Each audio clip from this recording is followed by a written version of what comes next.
Well, welcome everybody, and we're so happy to have everyone here and to hear what our panelists have to say about that very spring-like subject, love.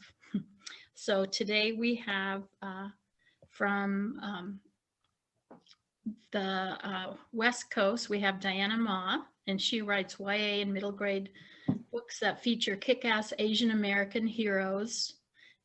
Eris, apparently, is her newest book from the In the Daughters of the Dynasty series. She believes that it's important for all kids to recognize themselves as the heroes of books.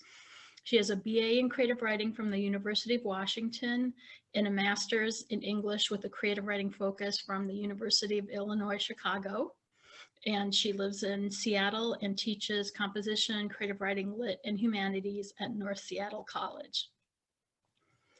Sandhya Menon is the New York Times bestselling author of several novels with lots of kissing, girl power, and swoony boys. Her books have been featured in many cool places, including The Today Show, Cosmopolitan, Teen Vogue, NPR, 17, Entertainment Weekly, and BuzzFeed. She also writes adult romances under the name Lily Menon. Allie Carter was born and raised in Oklahoma, where she has now returned to live. Her father was a rancher and a farmer, and her mother was a teacher. And Carter was chosen as her surname because her agent and editor wanted her books to be shelved near Jennifer Cruzy's work. So I think she's gone on to surpass Jennifer Cruzy with her High Society, the World's Coolest Spy School, The Gallagher Girls, and her new series about Embassy Row. Her latest New York bestseller is Not If I Save You First. So welcome to all of the panelists. We're incredibly happy to have you here. Thank you. Okay, so let's start off with the question of love language. What do you think is your best first choice of love language?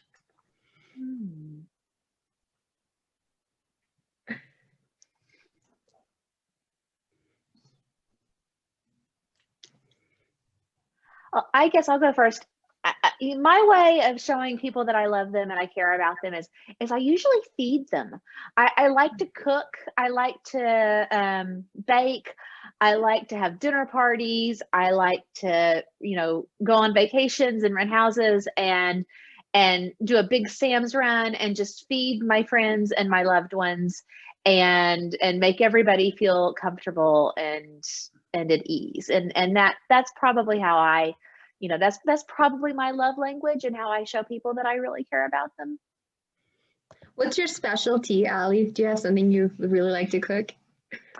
Probably the best thing I make is I make really good caramel apples, but I only make them I make them twice a year. I make them at Halloween and I make them on Thanksgiving, and because there's so much work to do, but I really love to do that. And then in the summertime, I grill a lot. I do a lot of grilling and I have a pool. So my friends will come over and we'll swim and I'll grill hamburgers or chicken wings or something. And that's how I dote on people. Oh, that sounds amazing. Can you send some caramel apples to Colorado? Definitely. I can send you my recipe for sure. Yeah. I would say my love language is probably quality time. I am not a cooker or a baker. I mean, I try, but my kids are like, we'll have dad's dinner instead of yours. So take that as you will. But yeah, I love to spend time with my family. I think we do a lot of game nights and we go out together, we go hiking. And I think it's just important. I love that quote, "These are the good old days." And I try to remember that when my kids are being preteens. I think like Allie, food is my love language, but recently with pandemic times, so the kids, schools are all remote, they've gone back a little bit, but mainly they're at home. I'm working full-time from home. so parenting, monitoring their remote learning, and writing books if I can squeeze that in. And so, and responsible for 3 meals a day for picky eaters. And so food is no longer my love language. It is now, I am obligated to keep you alive with food. This is not love, this is obligation. And so I think I will come back to food being my love language at some point. But what I really love, I know this sounds silly and it's very materialistic, but I love giving people gifts. I love finding that perfect thing that shows that I've been thinking about them, I've been looking, and I can imagine their reaction as they open it. And pairing the perfect gift with the person that I know well feels like this is an acknowledgement of, I know you, I know what you will love. And so, so I definitely do still like to give gifts. And in Eris Apparently, which is actually my debut novel, which is a very weird time to be debuting, but especially with a novel like this, where there's so much food in the novel. Gift giving is actually a theme in the novel, and it's about a girl who finds this there's a secret. It's called Eris Apparently, so I don't think I'm giving too much away when I say that a life of wealth and glamour is part of the plot. So it was very weird to be writing about spas with rose petals and luxury items and shopping trips and nightclubs when I'm fighting for space in the shower. So right now, love language for me would be alone time. That is quality time. Is like that box, Allie, that you were talking about earlier. If it had a window, I would climb in. Oh man, I hear that so much. Yes, I should have qualified like quality time, but also please alone time, a lot of alone time.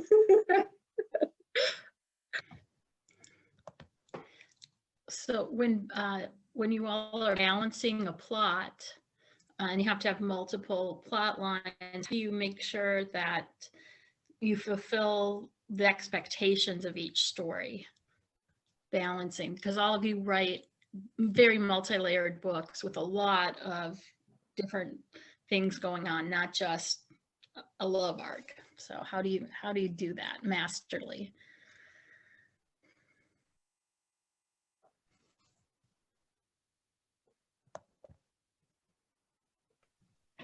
For me, the part, oh, I'm sorry, Allie. No, go ahead. Go. I was just going to say the part that tripped me up in the question was masterfully, because there's a lot going on in my novel, and it feels like this juggling act of, oh, I lost that plot line, gotta bring that back somehow. So I don't know how well I have done it, but I have, for example, it's a romance, right? But I feel that in some ways the romance takes a little bit of a back seat, because I really want, in Eris Apparently, the main character Gemma, it's a story about belonging, about her finding who she is she goes to, she's a Chinese American actress who goes to Beijing the first time to discover all these family secrets and things. It's a place that she's been forbidden to go to. And so as she's navigating her identity, between where does she belong in the world? When she's in the US, she's not seen as American enough. When she's in China, she's not seen as Chinese enough. So, so in the background, there's a romance, but I really wanted it to be not necessarily the central part of the story, because I wanted her to have an adventure and a story that goes beyond, I wanted there to be many kinds of love, I suppose, and romance is one of those kinds of love, but the love of herself, the love of friends, the love of family, the love of food, all of that plays into this. So so the romance is something I think that unfolds very slowly, and it's a different kind of romance than the ones that I'm oftentimes drawn to read, in that it's not enemies to lovers or this like high intensity passion, but more of the love interest is a support for her and her journey, and it's a way where they are finding a way to support each other more than those intense, passionate kinds of feelings. Although that's there too, I think. I think that's really smart and really true. I think the great love stories and great romances are the ones, ultimately, it's a character learning how to be the best version of themselves. And I've met someone who challenges me, or I know this great friend of mine who is supporting me, or I am going on a journey, or your characters are going on a journey from being perhaps, you know, a successful person or a happy person or whatever, but there's something in their life that's missing. And that thing is not necessarily a love interest, but the love interest is how they complete the total picture. And that's the support that they need to get to their, their sort of, metamorphosis from, worm to butterfly or what have you. And so I really do think that that's true, is that ultimately romance, I think, is always a subplot. And it is, about a character's journey, that whether they end up together or not, that person is going to be different, and that person is going to have learned something about themselves. And so I think that and I read a lot of romance. I read almost exclusively romance, and it's very seldom that I look at the story and I say, this is just about, will these people get together? I love that, Allie. It's almost exactly what I was going to say, which is that before I even start writing about, thinking and plotting the romance, I have to know who the characters are, because they have to have a goal outside of the romance. Yes. Like, that should never be the only thing, is I just want to find love. They have to have their own goals that are completely separate from each other. I think that's what makes a really multi-layered book. And then as for the practical parts of that, it always comes for me in layers and drafts. So I have to edit the subplots to make them more prominent, or to click really well with the main plot. It has to to weave them really well together. It only comes through me in edits. I never get it the first draft, never. And that's something that aspiring writers, especially teen writers, don't get, is they think if they put it on paper once and it's not perfect, then that just means that they will never get there. And that could not be farther from the truth. Right. I absolutely agree. It's never perfect the first time. No, not even close. Yeah. Please. Yeah. And Sandhya, something that you said reminded me of something that I said ages and ages ago that people are probably sick of hearing you say. But I think in YA especially, YA romance is not about figuring out who you're supposed to be with. It's about figuring out who you're supposed to be. Yes. And so I think that if anything, we've done a disservice to teens of the world, sort of almost building them up to your when you're 17, you will meet your soulmate. And if you don't, then it's quirky best friend for life for you. And so you are figuring out who you're supposed to be. And maybe you meet that person when you're 25, maybe when you're 55, maybe never. Maybe ultimately yours is a relationship, of other self-discovery. But the key is figuring out who you're supposed to be, and getting ready for the world out there. I love that. I want that on a t-shirt. That's amazing. I know, me too. We should all get t-shirts after this. We should. I love making t-shirts. I made vaccination t-shirts. And caramel apples? You're amazing. I know. She's so extra. I love it. I procrastinate a lot. In terms of strong relationships, what is the most interesting strong relationship to you now that you've been reading? Not in your own work or in the work of anybody on the panel, but just in your reading, what has struck you as a really strong relationship?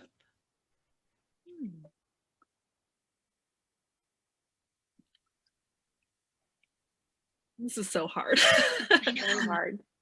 I feel like if I start talking about fiction, that there's so many that I can't even choose. So I'm going to pick nonfiction just because I've been thinking about this book a lot. I read Minor Feelings by Kathy Park Hong this year, and it's about, I don't remember what the subtitle is, but it's about something about Asian Americans reckoning with race. And she's a poet, and she writes a lot about the art of writing. And what struck me about this book, I mean, it's an amazing book that talks about Asian Americans dealing with racism. But she spends a lot of time where it seems like it goes off on a tangent, but because she's a poet, she's able to weave these things, these images together. And she tells many anecdotes about her friendships with other Asian women artists. And oftentimes these take place in college and they're very fraught. And, but these relationships, and she brings it back to how formative these relationships have been to her as a writer, as a creator of art.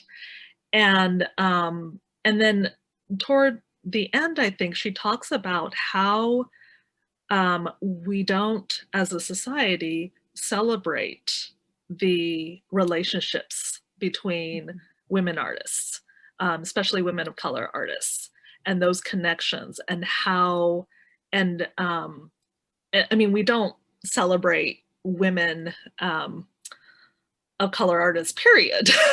But those friendships, those relationships that are built along the way is not talked about. So she deliberately layers her book with those relationships. And I found that so powerful. That's incredible. What was the title again? It's Minor Feelings by Feelings. Kathy Park Hong. I'm writing that so down. It sounds incredible. I really want to read it now. It really is. Okay. Oh, yeah, I see it. Do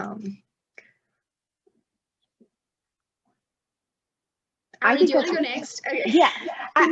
Again, like Diana was kind of saying, like coming out of the pandemic, I think the relationships that I focused more on, and probably like most of us, you know, you didn't appreciate them until they were gone.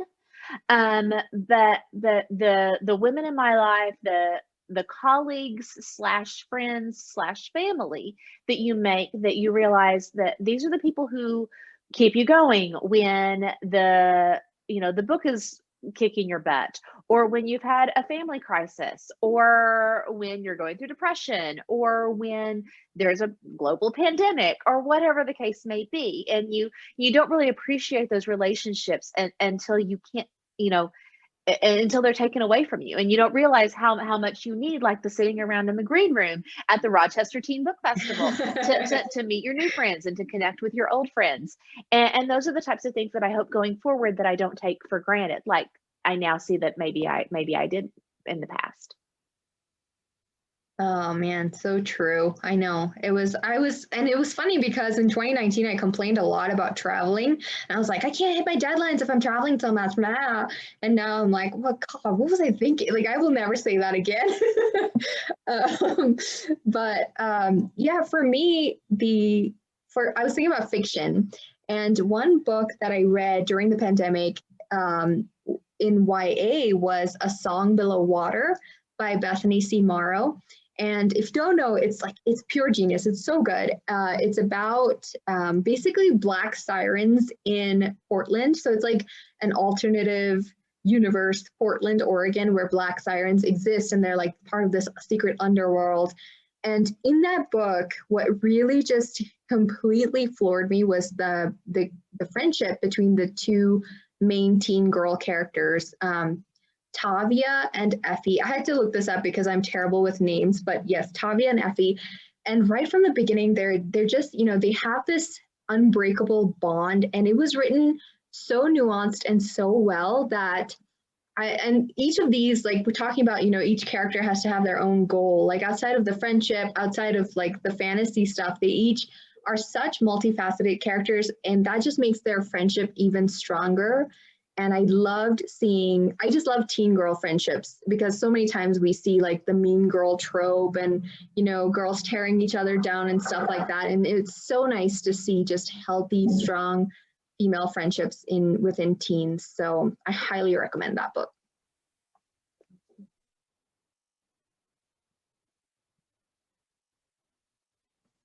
Thank you. And in terms of your writing friendships and friends, who is the first person you allow to read a draft, and at what point do you decide, oh, this is time for me to share this with someone? Do you have just one person, or do you have a few? How do you handle that first audience?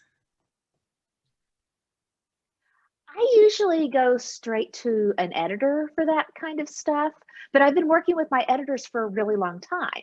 So I think it's different once, you know, I always like to say working with an editor is not like trying on wedding dresses or something, where like the person goes into the dressing room with you and you're standing there in your strapless bra and your Spanx, and you're just like, yeah, just take, you know, just you're gonna see it all, just suck it up.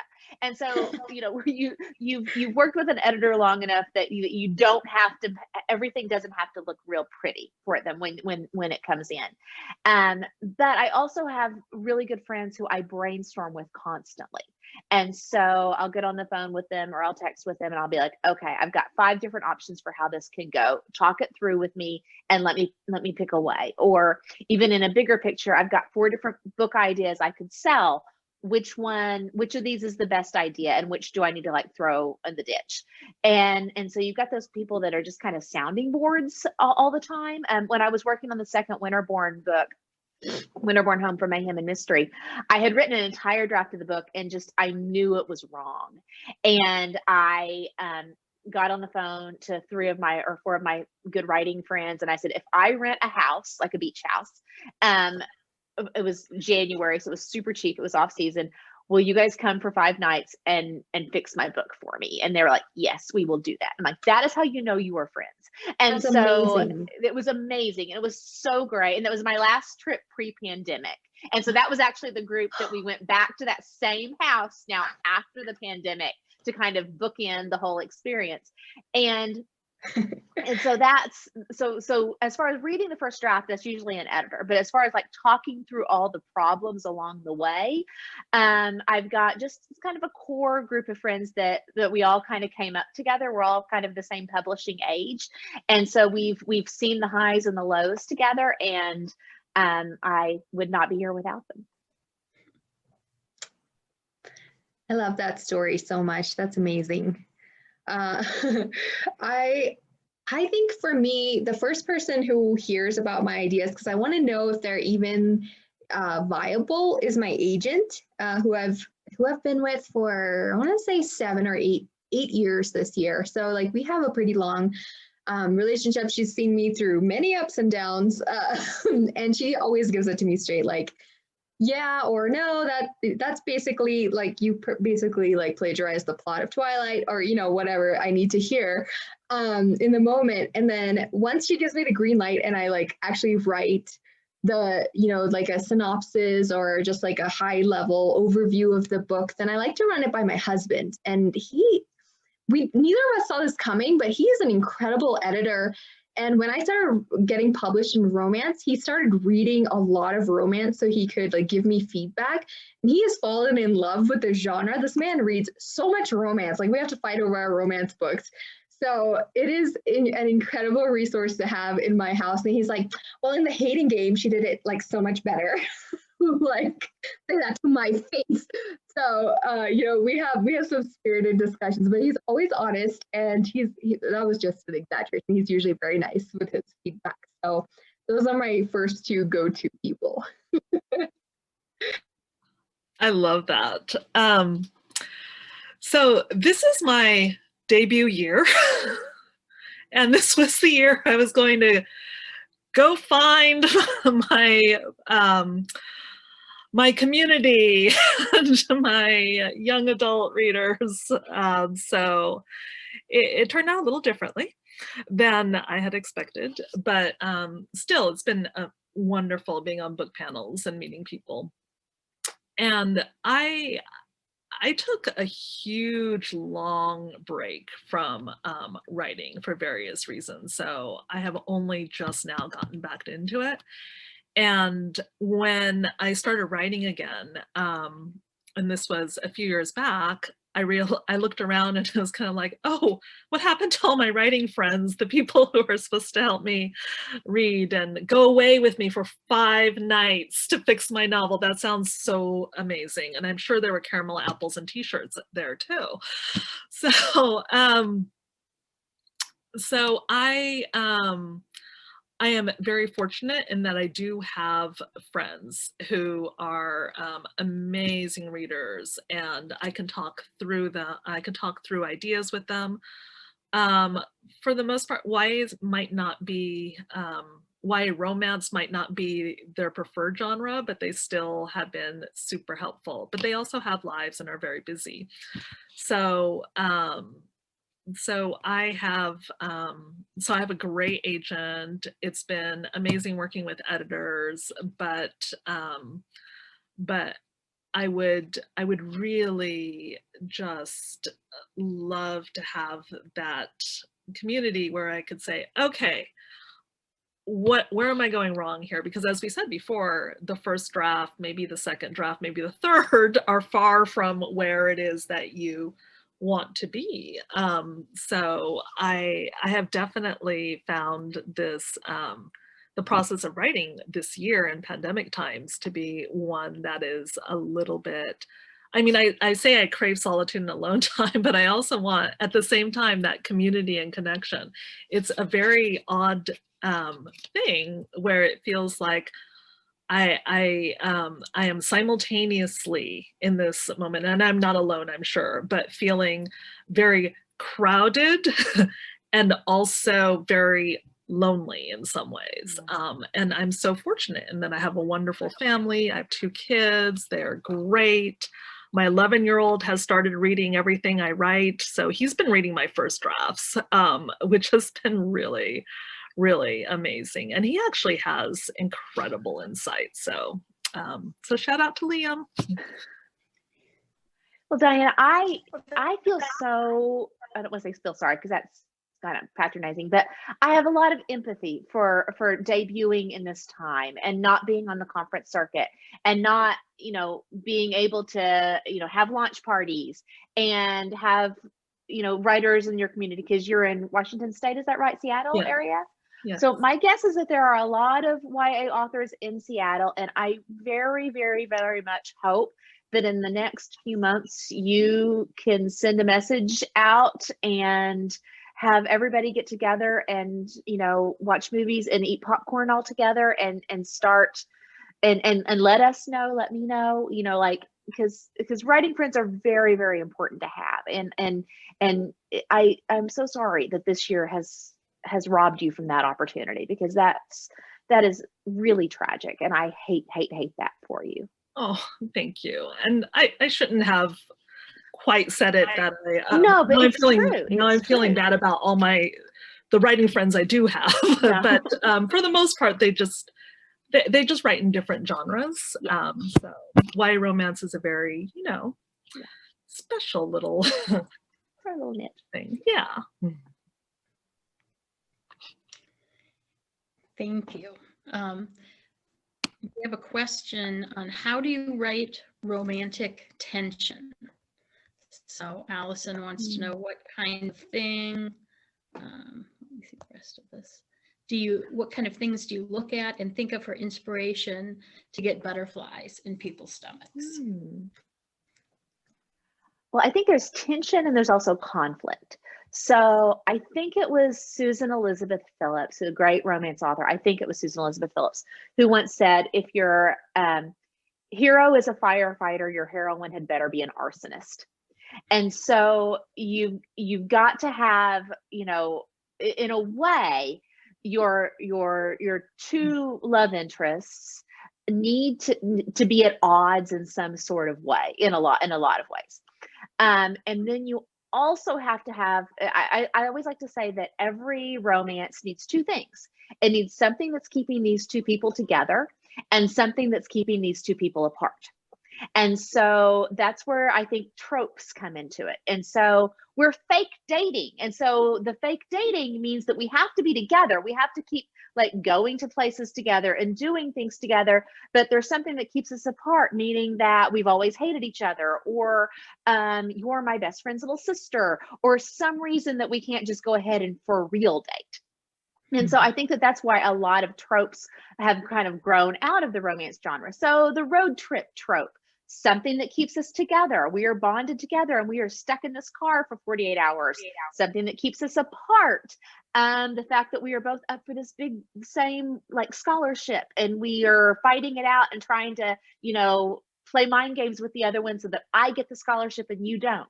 And so that's, I think, where a lot of the tension comes from, is the, you know, I'm stuck with this person and I'm attracted to them. And I on one hand, we are alike in a lot of ways, but on the other hand, we are different in a lot of ways. And I think that the combination, it's like baking soda and vinegar, and they're both perfectly ordinary things. And when you put them together, that's when you get bubbles.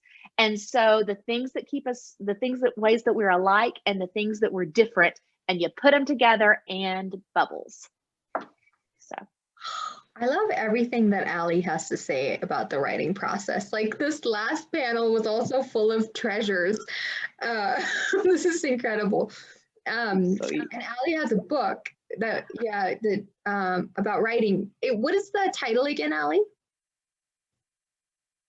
It's like a book where she's answered questions from YA writers. Yeah, it is, dear Allie. Oh no, you're muted. We can't hear you.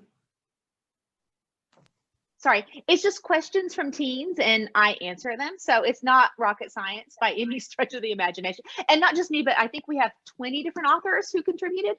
So there's some awesome people in here. So buy it for the other people, not necessarily for me.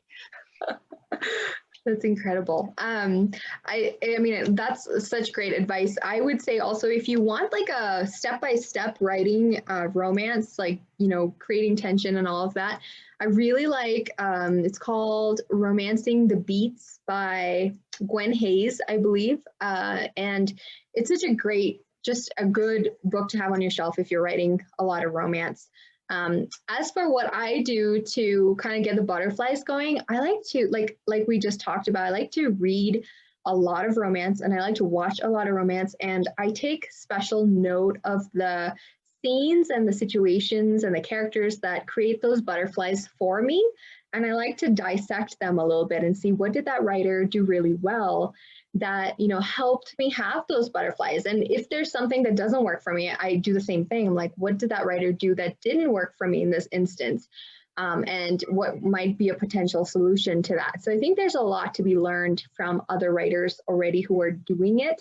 And as writers, that's the kind of, you have a kind of a cool lens that you can take to different stories and figure out what's working for you and what's not working for you. Of course, it's hard to turn that off, and then it gets annoying because you can't just read a book and enjoy it anymore, but it's very useful.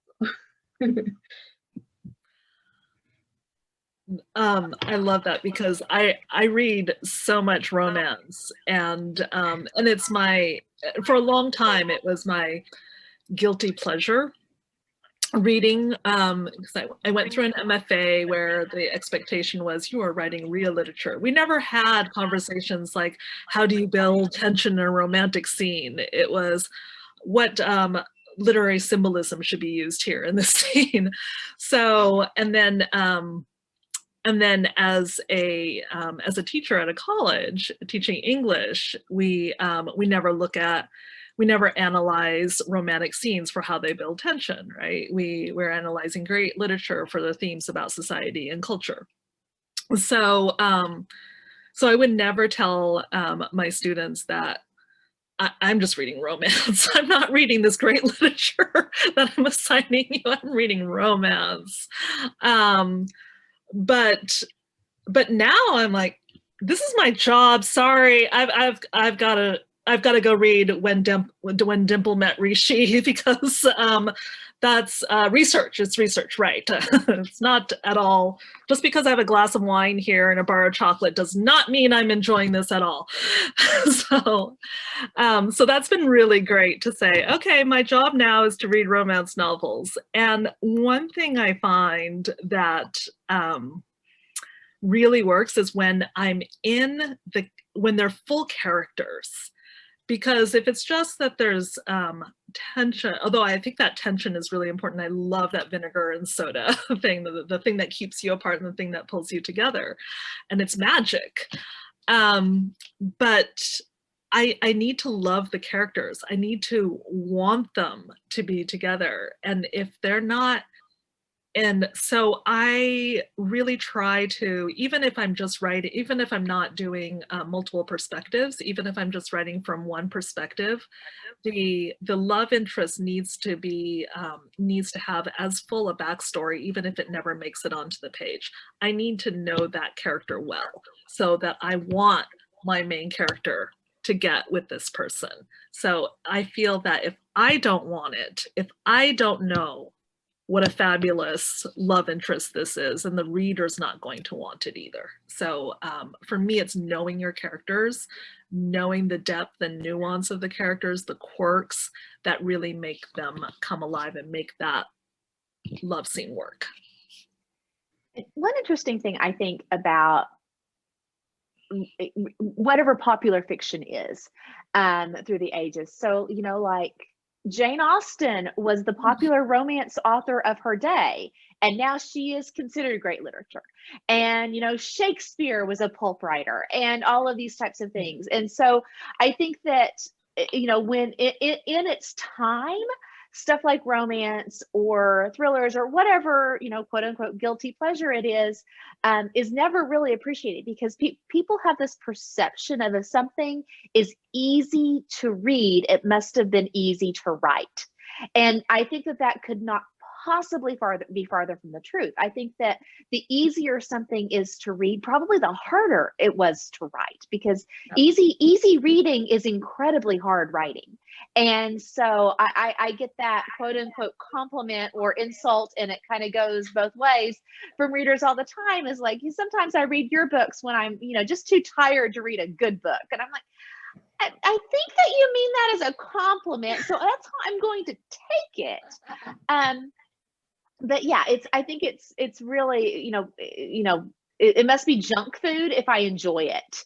And so I say, I don't know, I have many thoughts, so many thoughts. It is really hard to write good romance. Really hard.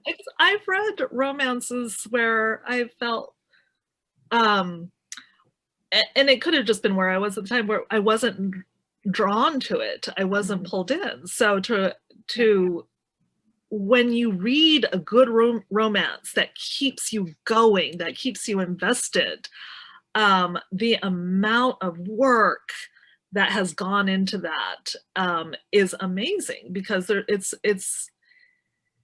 very easy to write a romance that doesn't necessarily pull a reader in. It's very hard to write a romance that does pull a reader in. And I think the sort of conventional wisdom is that romance can't be good because we know how it's going to end. We know they're going to end up together. Okay, do you know if Sherlock Holmes is going to catch the killer? Like, do you know if the thriller, you know, is going, if you know, Ethan Hunt in the next Mission Impossible is going to stop the terrorist? Do you know, most of these things, you know how it's going to end. And so just that let's face it, there's a lot of, you know, misogyny and things that also have gone into the, you know, the creation of the sort of cultural subtext around romance. I was just gonna say that. I was gonna say, like, come on, let's not pretend like action and thriller and sci-fi that's dominated by men is not just as predictable or junk foody as romance. And yet only romance has this kind of reputation. I wonder why. It's kind of funny, but just a small tangent. I was at this like literary festival in Portland a couple years ago. And this guy, my book had just come, my debut had just come out and hit the New York Times list. And there's this guy who came up to me and asked me what I write. And I told him I write romance for teens. And he gets this very smug look on his face. And he's like, well, if you need any tips on how to write good literature, just ask me. And come to this and realize like he was not even published yet. Like he had a short story published in a magazine.